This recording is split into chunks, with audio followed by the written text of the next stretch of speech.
Mari saudara-saudara kita buka firman Tuhan di dalam Wahyu pasal yang ketiga. Wahyu pasal yang ketiga. Karena pada hari ini saudara, kita diingatkan pada waktu jam 4 tadi saya bangun, saya berdoa, Tuhan berkata, ingatkan kepada mereka. Dua hal. Di mana kita menyadari akan ketidakmampuan kita. Kemudian kita harus sadar bahwa kita bukan seorang diri, kita punya pegangan yang lain. Dan bagaimana kita harus mengatasi dan menghadapi dunia ini. Dalam Wahyu pasal yang ketiga, ayat yang ke-7. Tuliskanlah kepada malaikat jemaat di Philadelphia. Inilah firman dari yang kudus, yang benar, yang memegang kunci Daud. Apabila ia membuka, tidak ada yang dapat menutup. Apabila ia menutup, tidak ada yang dapat membuka. Aku tahu segala pekerjaanmu. Lihatlah, aku telah membuka pintu bagimu yang tidak dapat ditutup oleh seorang pun. Aku tahu bahwa kekuatanmu tidak seberapa, namun engkau menuruti firmanku dan engkau tidak menyangkal aku. Sampai di sini, saudara. Saudara, kita perhatikan bahwa para remaja tadi nyanyi. Nyanyinya bagus, saudara. Dan saya senang. Kalau itu terus dipegang sampai tua. Memang kerap kali kita ini waktu muda diberi nyanyian, diberi pujian. Bisa, saudara. Tapi biasanya itu sadarnya itu dan yang dinyanyikan itu baru nanti dialami dan benar-benar mengesan dan bertobat itu setelah setengah abad. Loh, betul enggak orang tua-tua ini loh? Amin dah, ya makanya tuh. Untung Pak enggak telat kowe. Kita kerap kali saudara pada waktu muda bisa nyanyi, bisa kelihatannya mengerti. Tapi sebetulnya itu baru di sini loh saudara. Baru di sini. Belum di hati. Kenapa? Sebab kita dilahirkan semuanya itu punya bawaan semua. Maupun bawaan yang baik, maupun bawaan yang jelek. Ya dah. Dan kita orang-orang tua ini baru tahu kalau kita ini punya bawaan yang jelek ini setelah pada waktunya muncul semua. Pada waktu muda enggak muncul, saudara. Enggak ngerti. Saya sendiri ini enggak ngerti dulu. Waktu umur 12 dipanggil Tuhan. Tuhan berkata begini. Jadi hambaku nak. Saya bilang, jadi hambamu untungnya apa? Baca Alkitab, alami. Benar?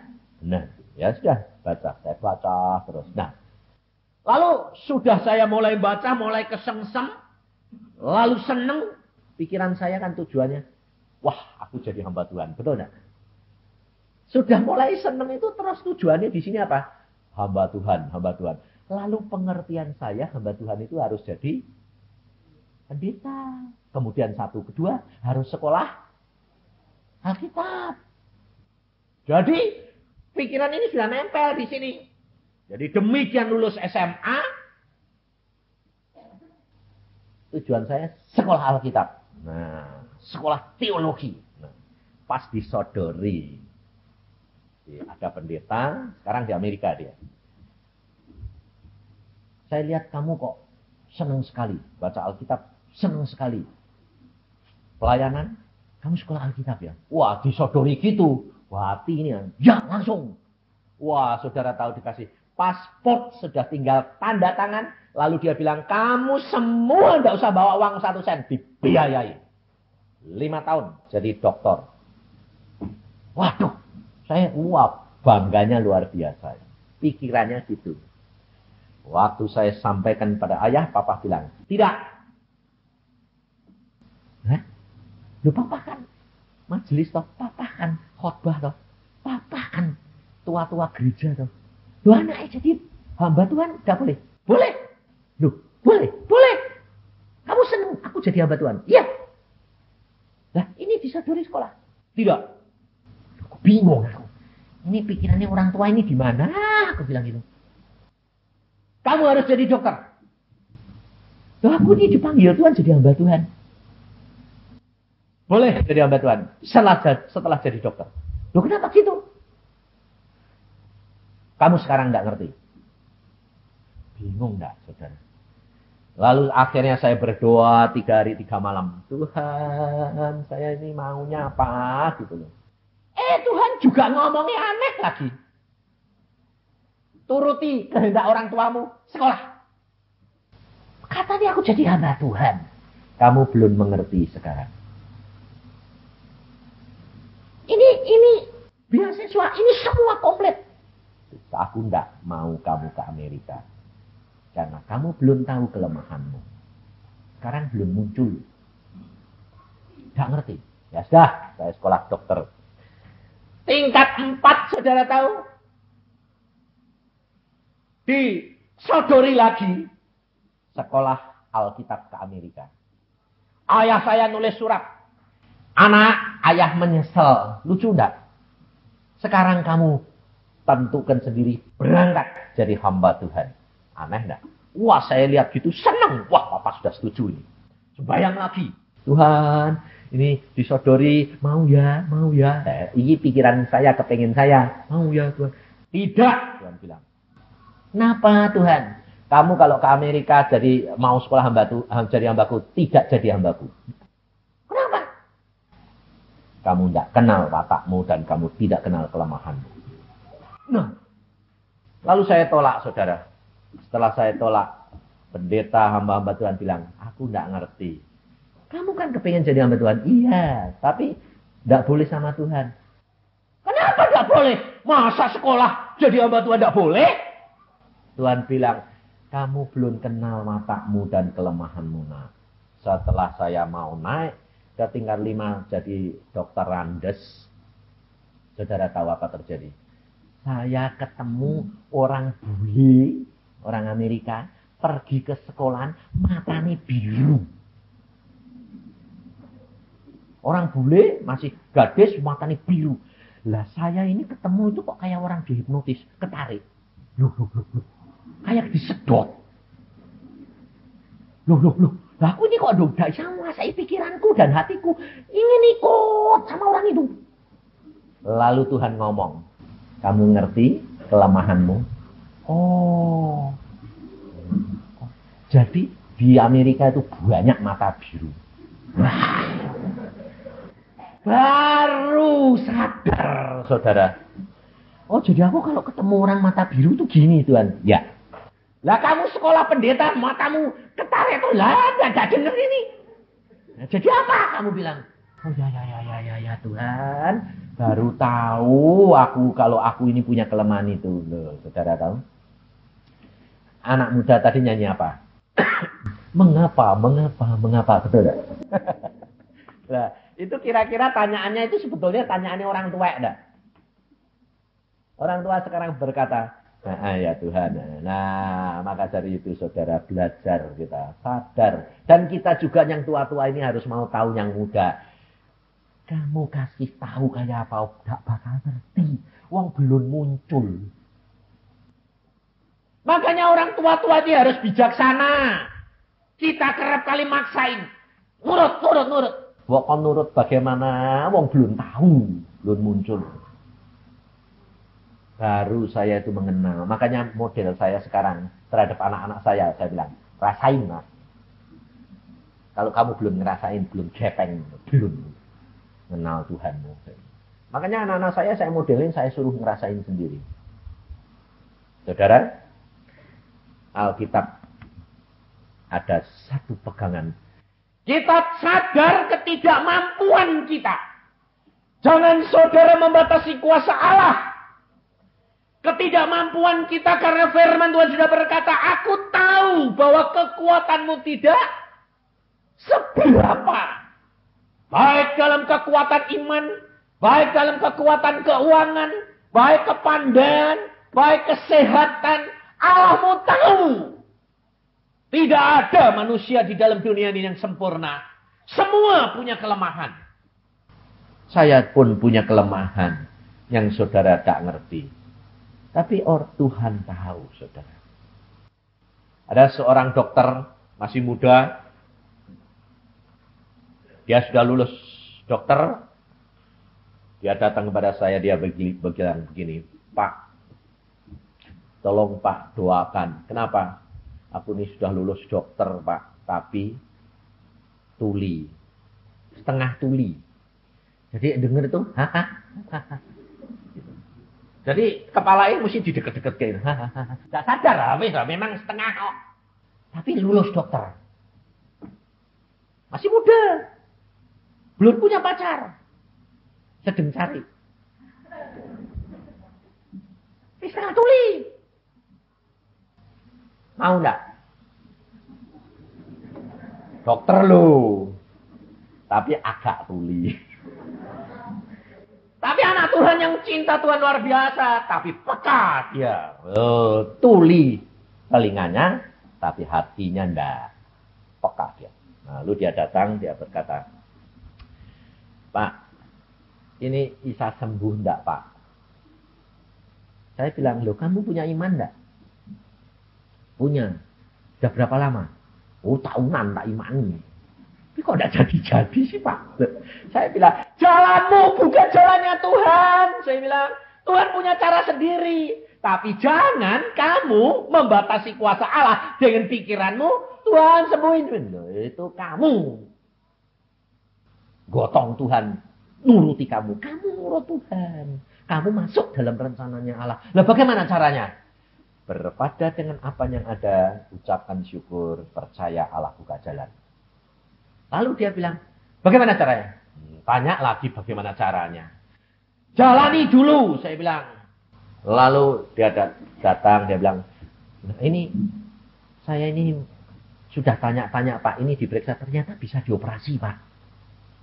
Berapa? 20 juta. Nah ya sudah toh. Kan kamu sudah tahu bahwa bakal bisa toh. Iya, itu Tuhan sudah ngasih tanda-tanda. Bisa. Bagaimana caranya? Tidak tahu. Tapi pasti ada jalan. Ada. Bagaimana caranya? Tidak tahu. Langsung dia bilang, nah ini Pak, tujuan saya supaya bisa di Jakarta, di Surabaya, kota gede. Jadi cari duitnya gampang, no? Ngumpulin duit jadi dapetnya kan cepet. Lapor ke Depkes dikirim ke mana? Timur. Malah dikirim ke tempat yang minus. Lalu tidak di kotanya, di pelosok lagi. Dicepetin lagi dalam desa yang sepi, tidak ada apa-apa nih. Saya bilang, Pak, lah kok malah dikirim ke tujuannya ke sana, mau cari duit 20 juta. Tuhan bilang ke sana. Malah nyepi, Pak. Lah aku bilang, jalannya Tuhan tuh memang aneh gitu. Loh, itu kehendak Tuhan. Iya. Jalani. Berangkat. Nyepi. Berangkat dia ke sana. Kan bertolak belakang, ya tak, saudara? Apa terjadi, saudara?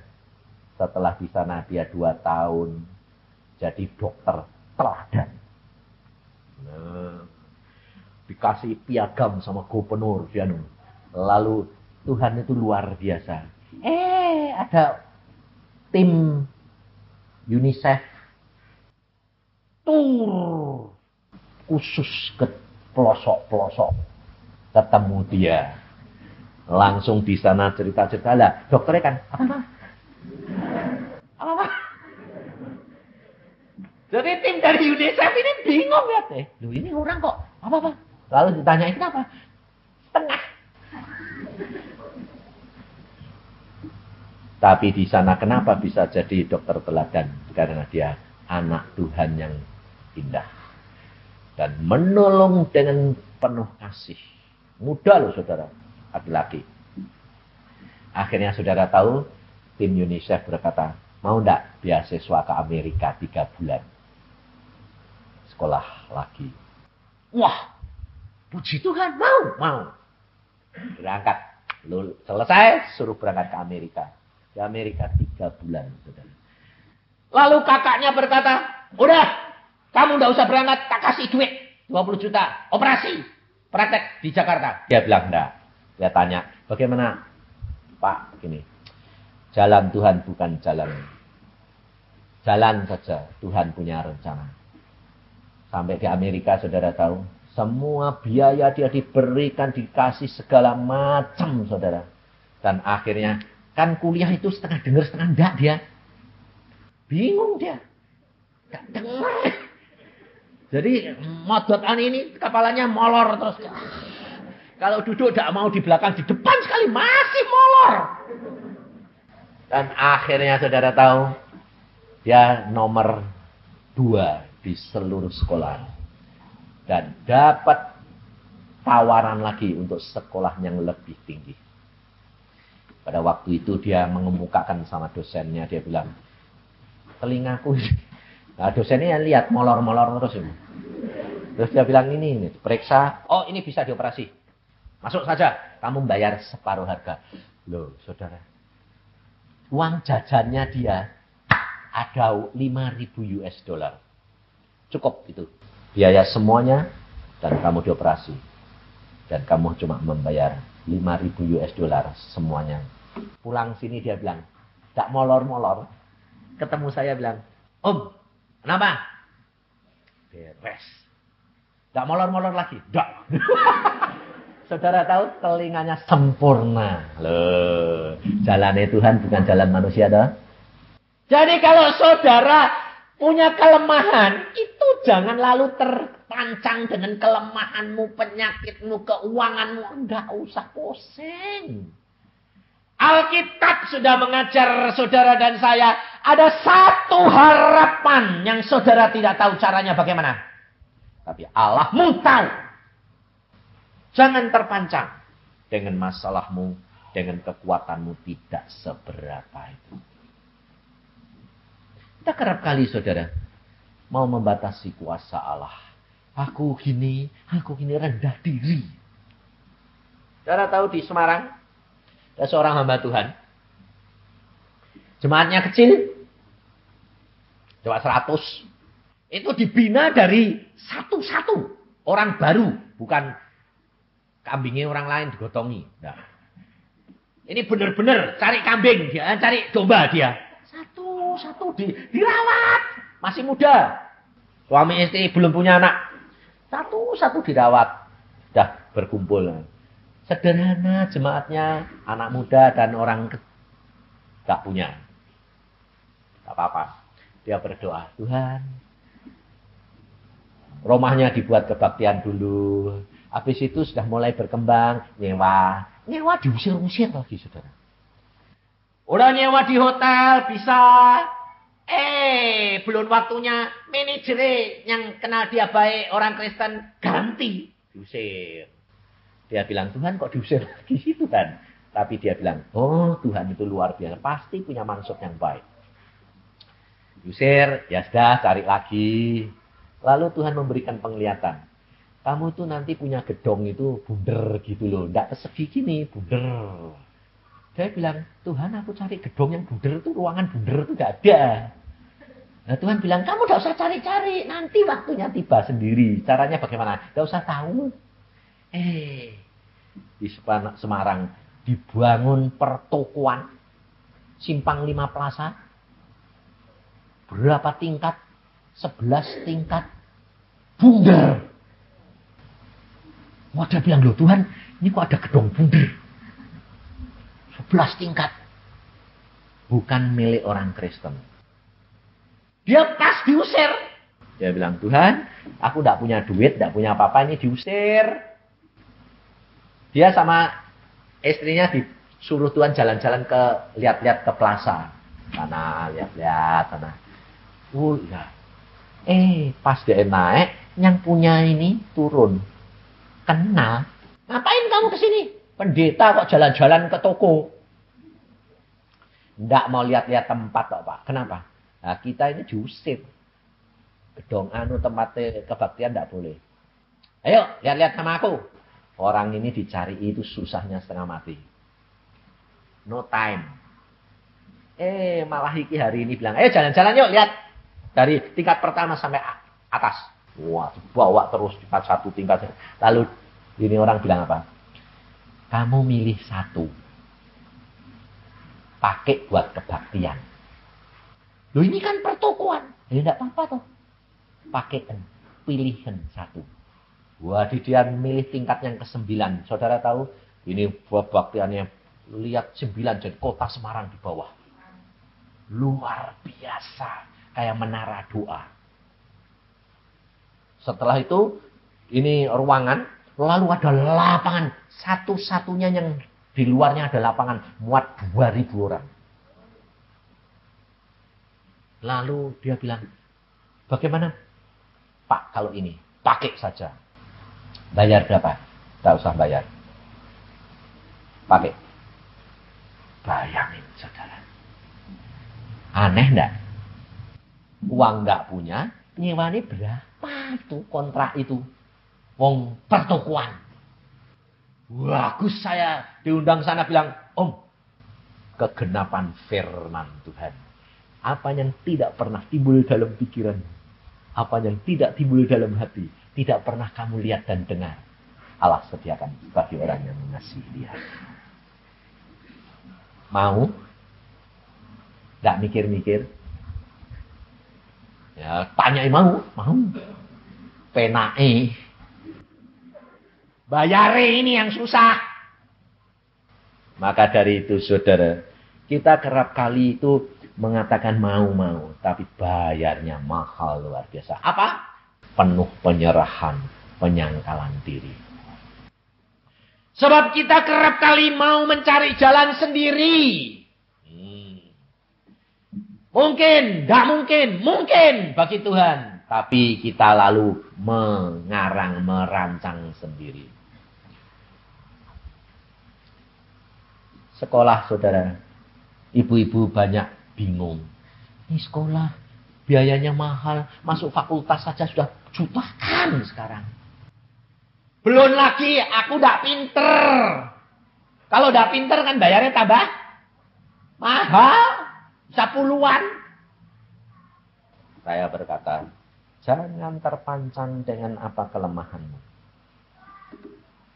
Anak saya, Denny itu, waktu sekolah di SMP, SMA itu, setiap kali mau naik kelas, mesti sakit perut. Saya tahu, dia sakit perut, blokean terus. Kenapa sih mau sekolah? Mau terima rapot. Kenapa gue takut gitu? Lah ya dek naik, enggak. Oh ini ngepas terus sih.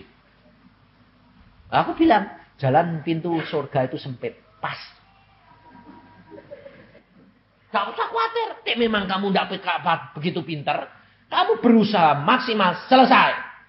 Jalan Tuhan yang punya, bukan kamu. Pintu kalau sudah dibuka, tidak ada yang bisa nutup. Gak usah khawatir. Wah, 5 pulang ketawa-ketawa. Nanti tahun lagi ya begitu. Lukean lagi. Apalagi lulus SMA, saudara. Saya tanya, kamu kemana? Saya sudah sembahyang, Tuhan bilang, masuk ke Parahyangan. Masuk apa? Hukum. Susah loh Parahyangan. Kompetisinya berat. Nah, enggak tahu Tuhan bilang gitu, nah, aku pasti tidak isau. Tapi Tuhan bilang gitu, ya. Apa terjadi saudara? Ini orang tua kan punya pikiran. Mamai bilang, nak, jangan daftar satu tempat. Daftar ya macam-macam gitu loh. Yang mana yang diterima. Kira-kira orang tua semua setuju enggak? Iya dah. Setuju. Tapi anak ini lucu. Tuhan bilang Parahyangan. Aku cuma daftar itu. Lah dek jadi diterima. Ya rak sekolah. Lah aku bapaknya kan deg-degan juga. Meskipun hamba Tuhan. Saya bilang, Tuhan, ini benar-benar. Ya wes lah. Langsung istri saya bilang, kamu bapaknya ngomongin tuh anakmu. Saya bilang, udahlah. Tuhan ngomong gitu, imani. Lah tidak diterima. Loh. Ya jangan bilang tidak diterima. Loh, itu pakai iman reserve. Amin, gitu loh. Loh, kita kan tahu anak kita itu tidak pinter. Lah ya justru itu. Pikiranmu bukan pikiran Tuhan. Kamu sembahyang sambil deg-degan, tidak apa-apa. Sembahyang. Loh, ya betul, semua deg-degan. Siapa yang tidak deg-degan? Lalu, nyumbangnya berapa? Saya berdoa berapa Tuhan? 1,5 juta. Ya wes, 1,5 juta. Pak, kok sedikit banget? Wes lah, sedikit banyak pintu Tuhan yang buka. Nggak usah khawatir. Ujian tes, saudara. Nem-nya tidak dilihat. Karena apa? Tahun itu, nem itu bisa sekolahan ngasih pengumuman. Khusus untuk tahun ini, nem tidak dilihat. Padahal nem-nya dia paling jelek. Paling jelek. Tapi ada pengumuman tidak dilihat. Jadi kita tidak usah nyerahin nem. Ya sudah toh. Nah, malah sudah. Puji Tuhan. Nah ini sudah. Pintunya sudah mulai buka sedikit. Ujian. Tidak bisa dia. Longak. Temennya semua gini. Dia gini. Sembayang dia. Tuhan. Jawab piye. Tuhan bicara. Ini. Nah sudah. Serahin. Bayangin. Nah, pulang saya tanya ya. Saya bilang. Den Isan Den. Boro-boro bisa ngerti wae ora. Ngerti ndak? Ndak. Apa iya udah ngerti kabeh kok Pak. Ah temenku yang jago yang nomor 1 di sekolah dia bilang apa? Waduh susah separuh janda habis. Temennya yang pintar. Dia bilang, kamu habis Den? Habis. Diisi semua? Iya. Jawabannya apa? Lah enggak tahu. Saudara tahu?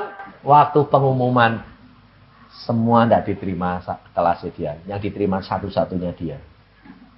Kenapa? Wis jagone pinter gue ya. Dia ketawa toh. Sing pinter Tuhan ora aku. Saudara tahu?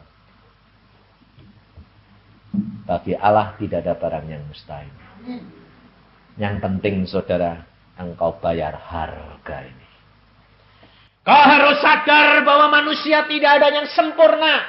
Semuanya kekurangan dan kelemahan ada di dalam diri kita. Tetapi Allah berkata, aku tahu kekuatanmu tidak seberapa.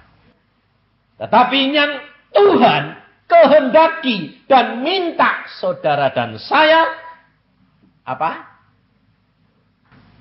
Menurut firman Tuhan dan menantikan aku. Itu yang penting. Menantikan waktunya Tuhan akan bertindak. Nyanyian pemuda bilang apa? Dia akan membuat indah pada waktunya. Jadi sementara di jalan belum indah. Ini yang kerap kali kita itu tidak sanggup menantikan, saudara. Allah Maha tahu, dia tahu segala perkara, bagaimana caranya mengatasi ini semuanya. Dia tahu. Jangan tergesa-gesa. Karena Allah kita yang punya rencana yang terbaik. Kita kerap kali tidak bisa terima. Kita kerap kali mengatur Tuhan. Di Semarang ada baru. 2 minggu yang lalu. Di sana. Saudara tahu. Seorang ibu, bapak berbakti. Dia kecewa sama pendetanya. Dia lari ke gereja yang lain. Dia di sini sudah setia. Dia berbakti. Dia percaya. Tetapi dengan cara pikiran dia sendiri. Dia pikirnya sudah ngasih persembahan. Sudah berbakti. Sudah baik. Itu cukup. Saudara tahu apa terjadi? Anaknya yang umur 3 tahun. Sedang main sama ibunya. Lalu pergi ke tempat setrika. Yang menyetrika pembantunya. Sebelumnya itu, setrika ini jatuh, rusak. Bapaknya berkata, oh rusak, bikin tolda isa ini. Sama pembantunya Dicolokin, dia bilang, oh bisa kok Pak. Sudah bisa dipakai, tidak usah beli baru. Nah, bapaknya pikirnya, ya sudahlah. Megang meja setrika. Kan masih kecil. Pegang. Langsung nyetrum, saudara. Padahal 220 volt. Ibunya nangkep anak, mental ibunya.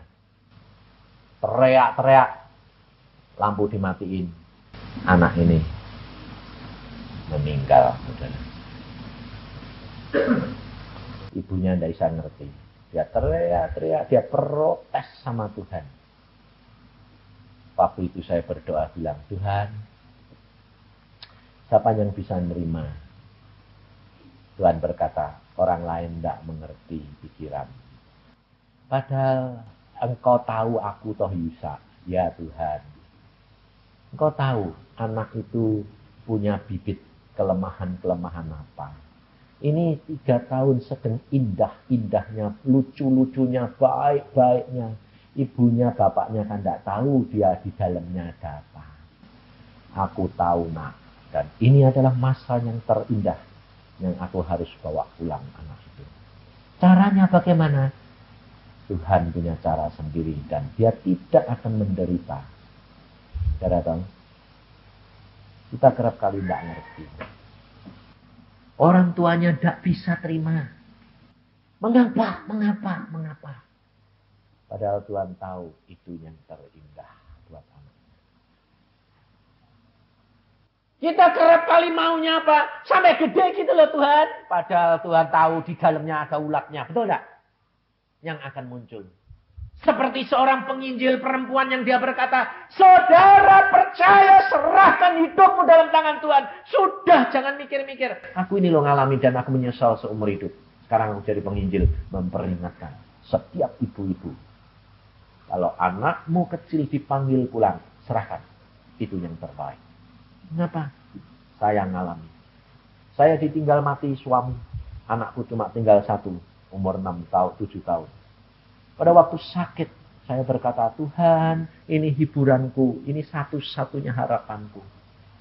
Tapi Tuhan berkata, nak, ini saat yang terbaik buat anakmu. Harus pulang dan kamu akan bertemu di surga. Dia bilang, tidak Tuhan, aku butuh dia. Tuhan bilang, kamu akan menyesal seumur hidup. Kamu akan bayar harga itu kalau kamu tidak nurut aku.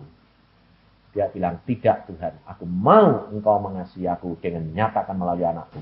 Saudara tahu apa terjadi? 10 tahun kemudian anak ini mati jadi perampok ditembak polisi. Waktu meninggal, Tuhan tanya, siapa yang membawa anakmu ke neraka? Aku Tuhan. Kamu tahu? 10 tahun yang lalu aku sudah lihat. Di dalam diri anakmu ada benih-benih ulat yang tidak baik dan akan membawa kebejatan. Dan tidak ada yang bisa mendidik dia. Maka serahkan karena aku tahu yang terbaik. Yang aku berikan kepadamu. Engkau belum mengerti.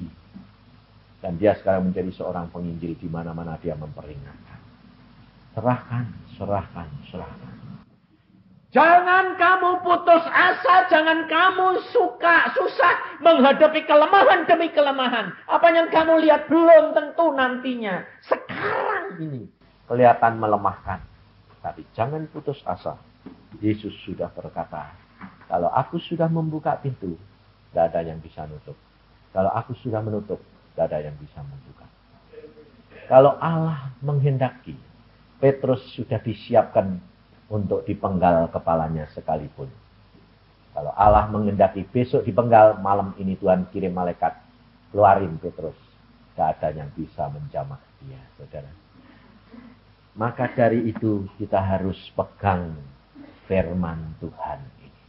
Sebab kita harus menghadapi dunia ini dengan penuh pencobaan.